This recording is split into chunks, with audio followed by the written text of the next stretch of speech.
Welcome to our research. I'm Meek Nomicon, and it's time to learn more about the Forgotten 13. In a small, seemingly ordinary suburban neighborhood stands a seemingly normal house. However, this seemingly normal house has developed an unsettling reputation.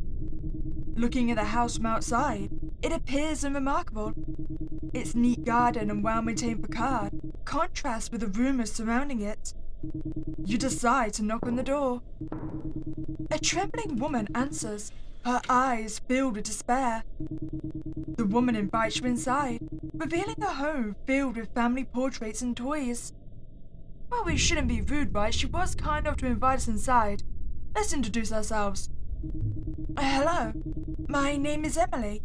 Pleased to meet you. What is yours? The old woman just smiles at you, her skin stretching uncomfortably to the corners of her face. I'm a freelance journalist reporting on missing people between 1963 and 1987. I believe you have information. The old woman stares at you. A sense of dread fills you from head to toe. After a couple of minutes of silence, she answers, "My dear, that was so long ago. Why bother bringing up the dead now?" Well, you know, people do like a good mystery. And why'd you assume they were dead? I only said they were missing. Were you involved? Is that why you don't want me asking questions? I don't trust her. Some of the relatives never got closure. I want to give them that. Are you a relative? I don't think I am. At least we haven't made any claims that we are so far. Nope, I think I'm just interested in cold cases. I am not. I just want to know what happened all those years ago. I understand. Let me fetch some tea, and you can ask me your questions. The old woman shuffles out of the room and off into the kitchen. You can hear her tinkering around with appliances. I should take a look around. Okay, but be quick and be sneaky about it. A doll's house. Strange. This is a model of this house. The door has a small lock on it, and my hands are too big to fit through the window. Oh, I wonder what you're hiding in the doll's house then. Imagine if she set up a replica of what happened to all those missing 13. She just replicated the crime scenes inside the doll's house. It's not working. The hands have stopped at 2 and 7. That is clearly going to be important later on, right? Oh, wait, did you have a twin? A twin you clearly didn't like? A picture of what appears to be 2 small children. One has their face removed. Why does this look familiar? The old woman returns with a tray of tea, seemingly out of nowhere. Did I frighten you, my dear? That depends. Did you catch me snooping? No, you just startled me is all. Anyway, about these missing people. Yes, dear. Ask me your questions. The motive or why you? You know what, I am curious about what the connection is with you. My research has brought me to this place. Quite a few people all agree that there is something about this place. So I'm guessing all 13 people had a connection to being here?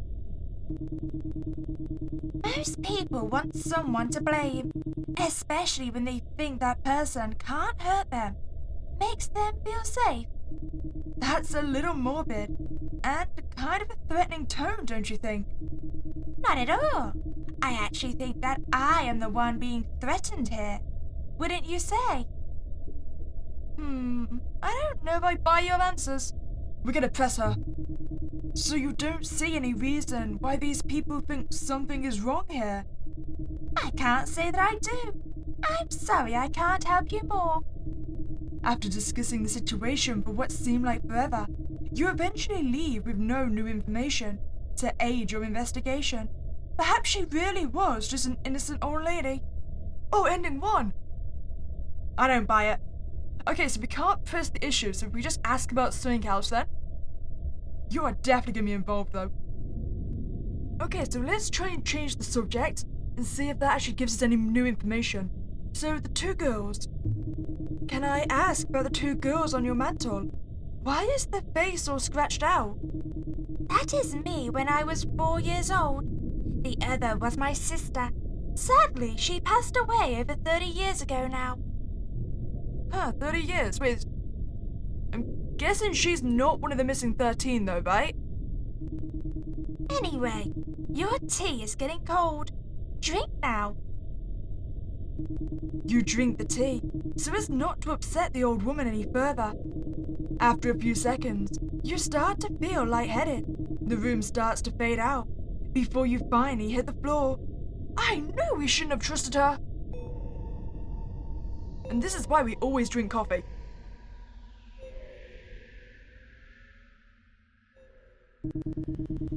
You awake feeling sick. The old woman must have drugged you. Looking around, you notice you are locked in some sort of cell, made of stone with no bars covering the door, and a spot on the ceiling. Wait, have you got a dungeon underneath your house? I half expect to see like a skeleton on the floor or something from one of the missing people. You jump and grab at the mantle grate. As soon as you grab it, you slip, falling to the ground with one of the metal bars in hand. Oh, well, at least we got a weapon now. You jam the metal bar into the gap and pull with all your might.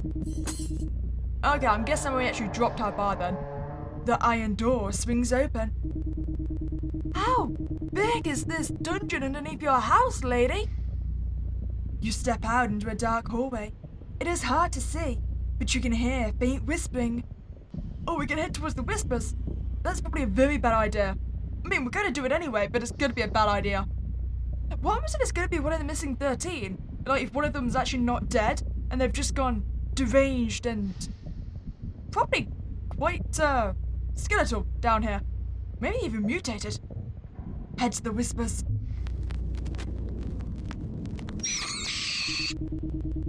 Oh, well, we got ending too. Heading towards the whispers was a bad idea.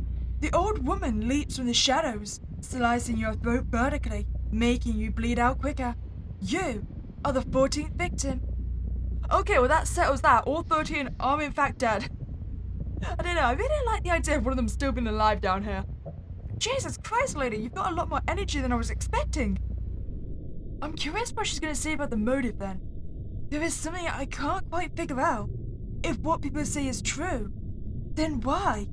What's the motive? Why, I cannot possibly imagine the motive of what made someone kill 13 people. I'm just an old lady. 13 people? Dead? I'm sorry to point this out, but I never mentioned they were dead. You did. Twice now, actually. Oh, I'm glad you picked up on that as well. Did I? You must be confused, dear. I don't actually know that anyone is dead.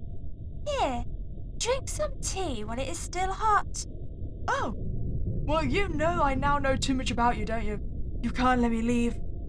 It's fine, I'm gonna find a way to escape that dungeon. You drink the tea, so as not to upset the old woman any further. And of course, we'll end up back in our dungeon. I've learned our lesson then. We're gonna carry on walking and ignore the whispers. You walk forward a little further, hugging the wall as you go. You can see a faint light up ahead, but a small room off to the left. You know what, I take it back. I've not learned my lesson at all. Let's go investigate. You enter what looks like a dark room. The red light hurts your eyes as you notice partially developed photos on a line. Upon closer inspection, it appears as though these are photos of dead bodies. You decide to take them with you. Oh, hell yeah! We've got the evidence now. Do you reckon she's took any selfies to actually, place her with the dead bodies? You hear the whispers from before. It is the old woman. Her voice sends shivers down your spine. You head back towards the light. Walking forward brings you to the base of some stairs. Leading up, a corpse is collapsed to the right hand side. It smells awful. Oh damn, just how long have you been here for? Is this gonna end up being the sister? The body is decayed and smells of dust and dried blood. A small key is tied around its neck. You take it. Oh well, thank you for keeping this safe. I'm gonna steal it. You ascend the stairs, each step creaking as you go. Eventually, you reach the top and peer through the open door. Okay, have we got any way to jam that door closed? I mean, I think it's the only exit, right? Opening the door reveals a dirty old kitchen. There is a back door leading out to the yard. Okay, that door is definitely going to be locked, but we'll try it anyway. The back door has a digital lock attached to it. I do not know the code. Well, there's a bit of an issue. Okay, time to snoop around a bit. You see a scrap of paper laying on the table. The living room is behind you. There are some stairs to your left. Okay, well first, we need to know what that paper says. The paper has a badly drawn picture of a clock on it, followed by 359. Wait, is that gonna be my code? So 27359? We could try it, right? Or is it just gonna say... Wait, I think I know the code. Oh, it won't let me even try. What if we go back to the living room having a look at the clock? Oh, no, it won't even let me look at the clock. But I can look at the doll's house. You try the key that found on the body. In the basement. To your surprise, it works. Inside was a diary. You open the diary. It belonged to the old woman's sister. It details events of her childhood, including details about the missing people. It appears that the parents were convinced that she was evil. So wait, is the evil twin the one that's still alive? I'm assuming so, right? Because of all the dead people. I mean, what was it gonna be a plot twist and it's not actually the one we're speaking to that's murdered everyone else? What was it was the sister? And that she's just been covering up for her? Okay, yeah, I still can't do anything with that, clock. Try the front door. You frantically try the front door, looking for any means of escape. Suddenly, you hear a scraping noise from behind you. Oh, I shouldn't have touched that door. You turn around and make eye contact with the old woman, her hair covering half of her face. You can make out an odd smile. The old woman lunges at you with full force, plunging a knife deep into your chest. You reach for the knife, but you slowly lose control as your blood forms a pool beneath you. Okay, so we're not going to touch the front door. We've learned our lesson again. And what I have found out is apparently we can actually read the diary. All we got to do is go into our inventory. August 20th, 1967. My sister and I were playing in our room today when she started speaking to someone else. At first, I thought it was me, but the conversation didn't make sense. When I pressed her about it, she just said it was nothing and carried on playing. October 31st, 1967. Mum and Dad were fighting again. Something about the house being cursed by an evil presence. I admit, things have been a little weird around here lately, but cursed? I don't even know where to begin. November 2nd, 1967. Mom came into my room in the middle of the night. I think she thought I was sleeping. She just stood in the doorway for 15 to 20 minutes, staring at me, not moving. I'm starting to get scared about living in the same house as them. November 5th, I think? 1967. Dad called our local pastor to the house for dinner this evening. I was to join them, which made my sister and I never really do. He had some questions for me that I didn't really understand. During the time he was there, we had a power out, and I guess we knocked some of the things from the table since we couldn't see. When we got the power back on, there was a mess everywhere. Dad wasn't happy. November 12th, 1967. Mum and Dad have become really distant. Dad won't talk to me, and Mum won't even look at me. What have I done? I don't understand it. My sister has been moved into the spare room at the side of the house, as well, without any reason given. Do they think I am doing something to her? Wait, wasn't this sister the one that was hearing strange voices? Why am I being punished? November 20th, 1967. Dad hit me today for speaking ill of my feelings towards them. The sheer anger and terror in his eyes that I saw shook me to my core. I have never seen him like this. Something isn't right with him. December 1st, 1967. Things have been so bad here lately. The family dog died and Mum is beside herself. Dad has been praying non-stop, and I feel like my sister isn't the same anymore. Why is everyone around me acting so crazy? My sister is walking around at all hours of the night, talking to herself when she thinks no one is watching or listening, and things keep disappearing. Yeah, but it sounded like the sister's the one that's haunted. December 2nd, 1967. I awoke to the sound of struggling coming from the kitchen. I made my way downstairs slowly, so as not to be heard. I saw Dad pulling what looked like a huge bag tied with rope out into the back garden. It was raining outside, so I couldn't see much, but it looked as though he was burying something.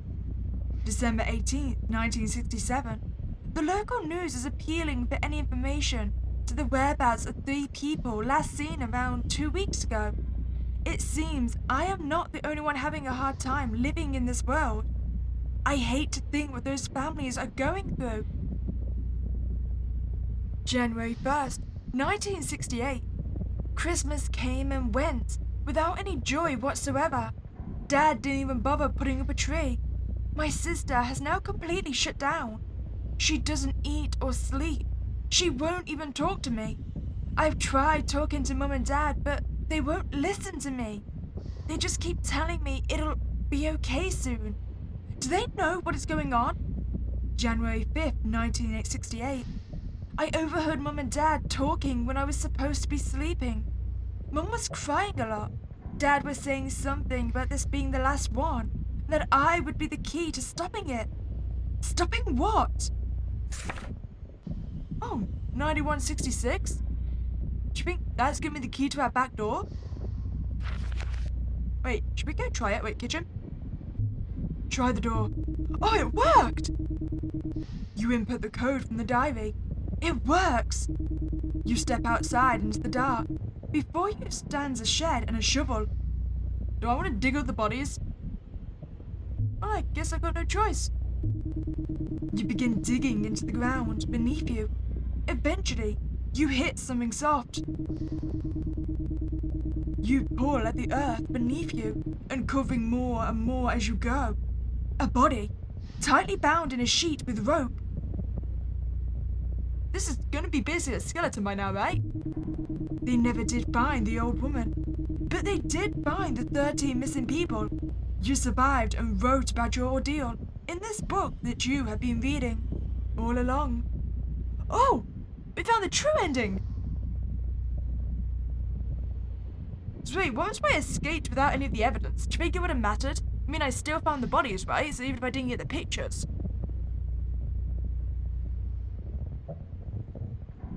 So I'm guessing the endings we're missing is going to be if we go upstairs. I wonder what the clock has to do with anything then. I mean, we did see a note about it. Okay, let's snoop around upstairs. You quickly make your way upstairs and end up standing in a small bedroom. You can hear the old woman searching for you below. Wait, is that a piano? An old dusty piano with stains. A key has the number 4 on it. Oh, do you reckon this is going to have something to do with our note then? This is the paper. I found a crumpled piece of paper in the kitchen. It showed a diagram of a clock and a piano and some random numbers drawn around them. 359. Okay, so this is definitely what we need it for then. So, if the clock was first and then I had 359, so maybe it'd be... Oh, I can play it. Thank God my plan worked out. 567, then 359. No? Okay, maybe it's not that order. So 27359. Do I just need to play them in numerical order? Because 359 is consecutive. Well, not consecutive, but in increasing values. So I could try 23579. Wait, come on. 2. Oh, perfect! I'm kind of surprised she didn't hear me messing around with her piano. The piano lid slams down, dropping an ordinary-looking key. I better hurry. The old woman must have heard that. Wait, so where do I need a key? I suppose the only other place is the front door, right? That got me stabbed last time. But we know it's definitely gonna be the back door. We're gonna have to try it. I can't think of anywhere else to use a key on. You try the key that you found from the piano in the old woman's bedroom. It worked! Oh damn! You seem mighty mad at me. You run out of the house as fast as you can, screaming. Eventually you met someone who phones for help. You give all of the evidence you have found to the authorities and give them a statement of what happened at the house. 2 officers are dispatched to the house to verify the information. However, both officers soon go missing, with no evidence to suggest the old woman was accountable. But I mean, if they went missing at her house, I'd find her accountable. You may have escaped your life, but the old woman still haunts your dreams. Will you ever be able to find closure and find out what really happened to those people? Oh, there's our ending 5. Do you reckon that changes if we don't bring out the photos? So I'm thinking then, our last ending is probably going to be in the side room. Because I tried leaving the house through the front door without the evidence and it didn't change anything. So I'm guessing this is our last ending. Upstairs is a mess. It is the only room you can get into other than the bedroom. Oh, so we just don't hide? Go on, come catch me. You failed to hide in time. The old woman found you cowering in the corner and stabbed you repeatedly in the chest. Your lifeless body will never be found. There's our last ending. So I'm assuming ending 6, which is the true ending, just is the last, well, it's the cut-off point, right? You know what? Why don't we actually hide? Hey, I didn't even play the piano this time. Don't know why you're snooping around up here. Kinda seemed like a ghost, not gonna lie. No, goodbye now. You clearly haven't watched many horror movies. You always check the closets. And under the bed. Well, this is my life now. I'm gonna live in this closet. I'm gonna die in this closet. I am never leaving the closet. If you enjoyed your time here, I'd really appreciate you to like this video and subscribe to this channel. Live a night with a spooky day and I'll catch you next time, guys.